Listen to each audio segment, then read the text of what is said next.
Por que você segue a Jesus? Por que seguimos a Jesus?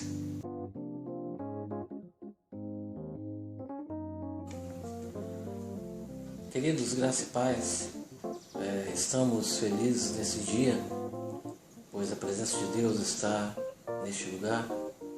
E eu quero desejar a todos que estão em casa que Deus possa abençoar a sua vida e que você possa estar na presença dEle e confiante, porque o Senhor, nosso Deus, é soberano.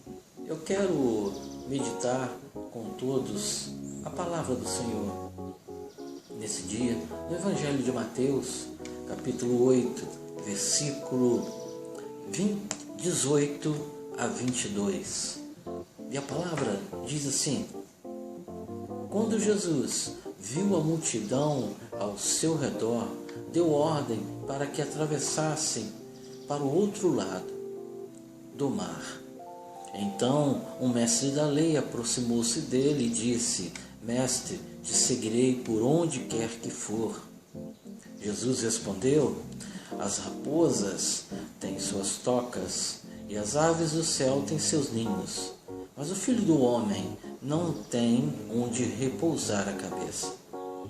Outro discípulo se aproximou e lhe disse: Senhor, deixe-me ir primeiro sepultar meu pai. Mas Jesus lhe disse: siga-me e deixe que os mortos sepultem os seus próprios mortos. É um texto bem conhecido, mas eu gostaria de meditar com todos, pois esse texto ele traz um subtítulo muito interessante: quão difícil é seguir a Jesus. Mas a pergunta que eu faço nesse dia, para você que está em casa, para você servo do Senhor, povo de Deus, uma família abençoada, por que vocês seguem a Jesus? Por que seguimos a Jesus? Por que eu sigo a Jesus? Talvez as pessoas tenham várias respostas e outras respostas simples: porque Ele é Deus, porque Ele é o Filho de Deus, porque é o nosso Salvador. Mas no seu coração, no seu íntimo, no seu ser, por que seguimos a Jesus?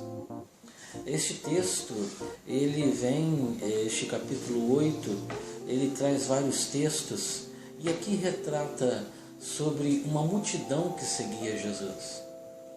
Capítulo 8 traz um contexto interessante de que Jesus, através do poder de Deus, do poder nele, habitado nele, por ser Deus, estando como um homem nessa terra, Jesus lhe curava e muitos milagres fazia. Então Jesus, no capítulo 8, logo no início, cura um leproso. Depois Jesus cura o servo de um centurião. Jesus vai para a casa de Pedro e ali se depara com a sogra de Pedro enfermo e Jesus também a cura.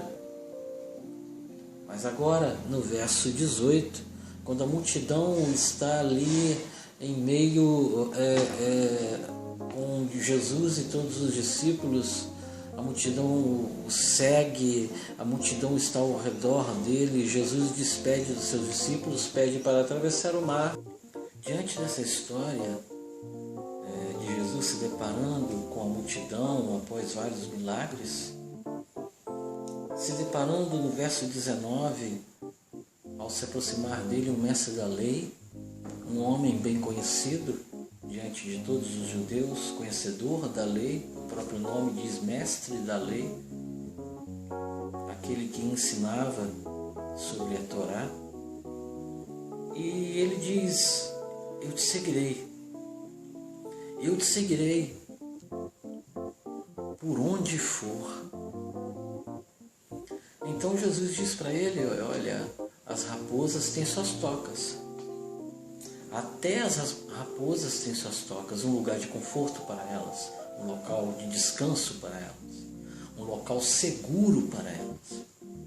as aves do céu têm seus ninhos, um local onde ela cuida dos seus filhotes, onde está a sua família. Mas o Filho do Homem não tem aonde repousar a cabeça. Jesus demonstra para o mestre da lei que ele não tinha conforto, não tinha privilégios, mesmo ele sendo o Filho de Deus. Jesus mostra para o mestre da lei que o Filho do Homem, aquele que deixou a condição de estar ao lado de Deus, sendo agora homem, um Deus encarnado como homem, ele se humilhou por todos nós. Então, pensando assim, naquele momento, eu fico analisando o que este mestre da lei, um homem conhecedor, que tinha o seu próprio conforto, tinha os seus privilégios por ser o mestre da lei, o que ele pensa. E assim pergunto para você novamente, por que você segue Jesus? Você está no seu lar neste momento, em sua casa. Muitos não podem sair por este confinamento social, mas sabemos que aonde quer que estejamos, o nosso Deus está conosco. Já me deparei com várias situações de pessoas que ao conversar ou perguntar, e às vezes alguns até dizem que seguem a Jesus porque ele se sacrificou por nós. Outros demonstram em suas palavras, nas suas atitudes, que seguem a Jesus porque têm medo. Medo de ir para o inferno, por exemplo. Muitas pessoas têm medo de ir para o inferno, por isso seguem a Jesus. Quero dizer para você que o inferno é uma realidade. Assim como o presente é uma realidade, assim como o Apocalipse diz sobre novos céus e nova terra, o inferno também é uma realidade. Poderíamos escrever aqui e falar tantas coisas sobre o inferno, mas este não é o intuito. O inferno na Bíblia, de Gênesis a Apocalipse, tanto no hebraico como no grego, fala sobre ele. Não tanto no Antigo Testamento, no hebraico, dá uma definição sobre o inferno, mas o Novo Testamento dá uma definição muito clara sobre o inferno. E usa-se várias palavras em sua definição. Conhecemos o inferno como Sheol, como Hades, como Tártaro, como Geena.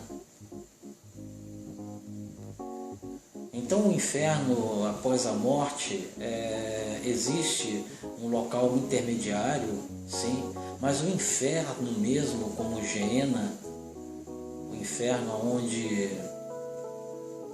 todos aqueles que não serviram a Deus e não reconheceram a Jesus como seu Salvador, diz a Bíblia que é um local destinado para esses, para o diabo e os seus anjos. Este ainda será inaugurado.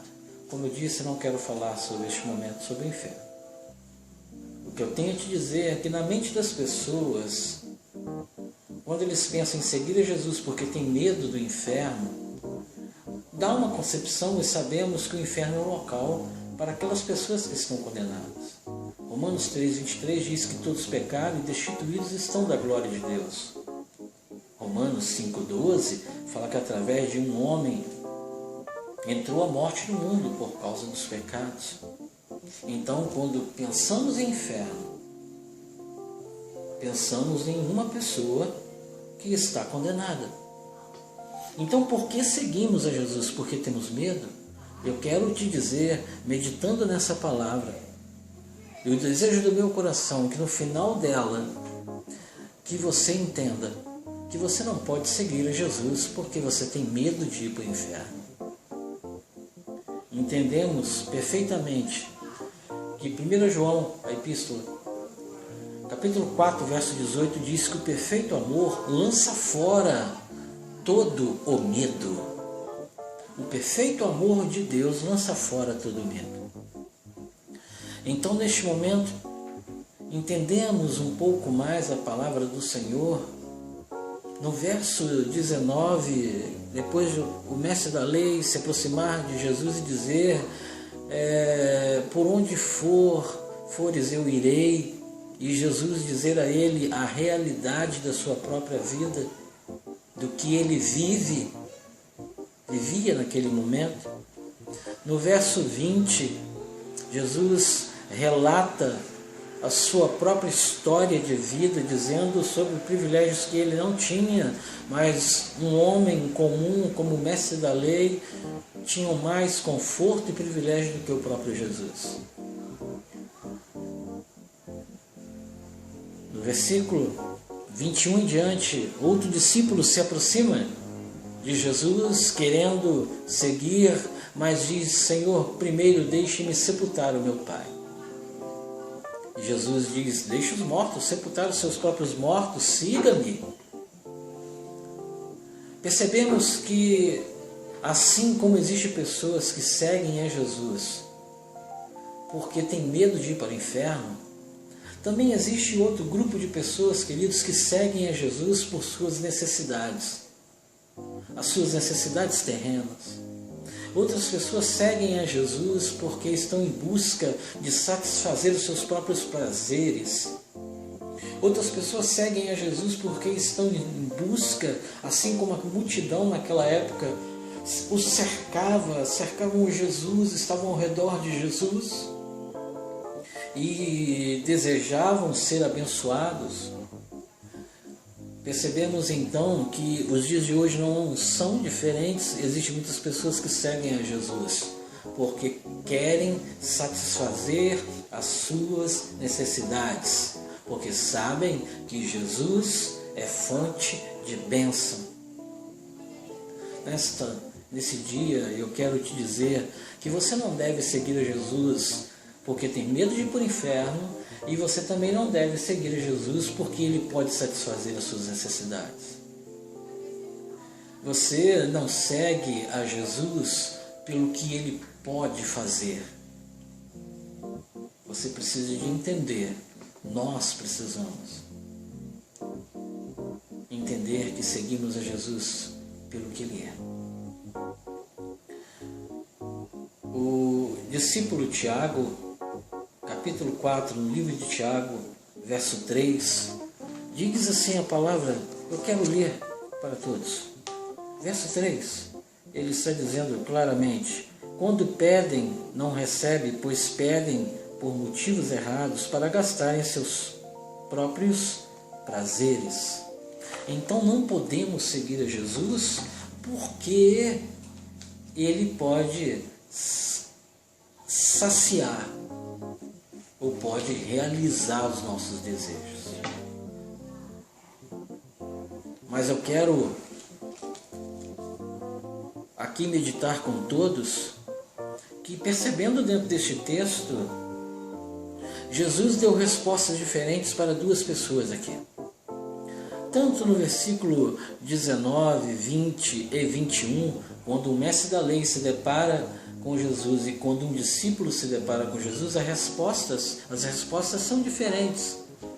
Porém, o que Jesus está querendo dizer é a mesma coisa.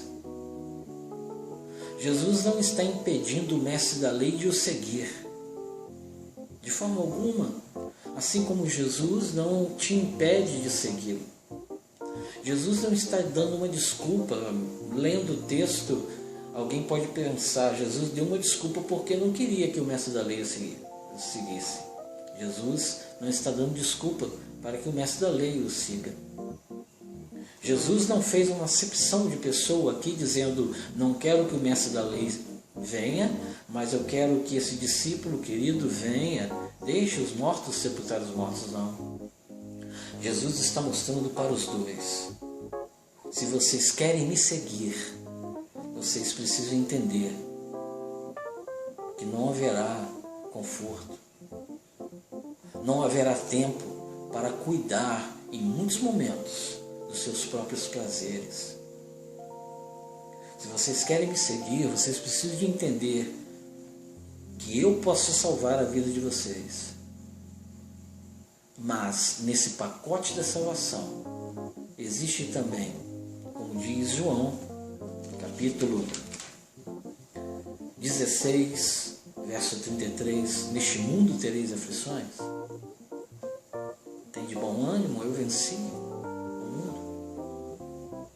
Então neste pacote existem aflições, tribulações, enfermidades, quantas doenças, vírus. Quando se cura um tipo, surge outros.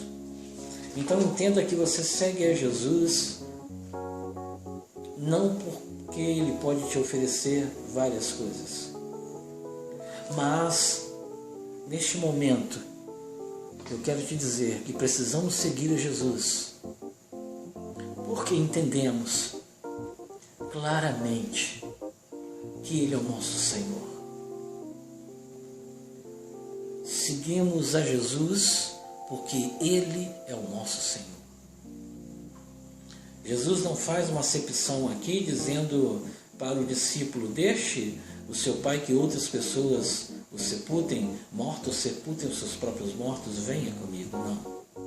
Jesus está querendo mostrar para ele que também havia um desejo ardente, existia a necessidade da agilidade, da rapidez para se propagar o Evangelho, pois Jesus sabia no seu tempo no ministério nessa terra e que estava chegando no momento dele se sacrificar por todos nós.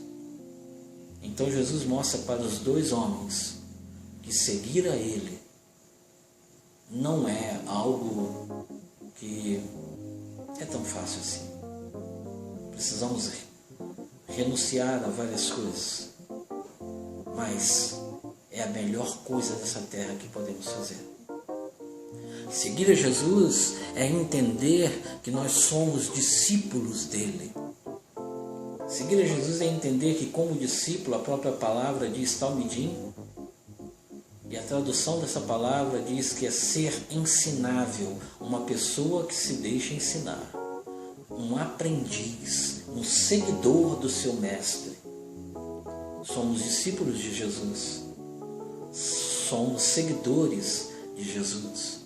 E o seguidor de Jesus, ele se entrega totalmente. O seguidor de Jesus, ele se deixa ser ensinável. Então, entrando no fim dessa mensagem, dessa palavra, eu quero te dizer que você não pode seguir a Jesus porque tem medo de ir para o inferno.